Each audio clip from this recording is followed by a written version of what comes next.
Georgian Water and Power-მა ახალი სერვის ცენტრის გახსნის ცერემონიაზე 2015 წლის 13 ივნისის მოვლენების ამსახველი ფოტოგამოფენა მოაწყო.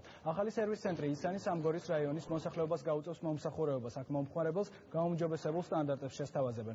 უახლოეს მომავალში კომპანია თანამედროვე ტიპის კიდევ 2 ახალ სერვის ცენტრის გახსნის, რომლებიც ვაკე საბურთალოსა და გლდანი ნაძალადევის რაიონებში განთავსდება.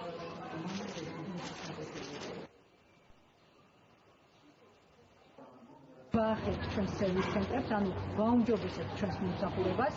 დღეს ხსნით პირველ ახალი ტიპის სერვის ცენტრს, რომელიც მოემსახურება ისნისა და სამგორის რაიონებს, ასეთივე სერვის ცენტრები გაიხსნება ვაკე საბურთალოში და ასეთივე სერვის ცენტრი გაიხსნება გლდანი ნაძალადეში. GP-ის ეფექტურ მუშაობაზე, მასწორ დაგეგმაზე ძალიან ბევრი რამეა დამოკიდებული. ინფრასტრუქტურის თვალსაზრისით სამუშაოების ჩატარების მიმართულებით დედაქალაქი ჩვენ თბილისის მერია საკრებულო ვერ განვახორციელებთ ვერანაირ ინფრასტრუქტურის პროექტებს ეფექტურად თუ არ იქნება თანხვედრა ჩვენი გეგმისა GP-ის საქმიანობასთან.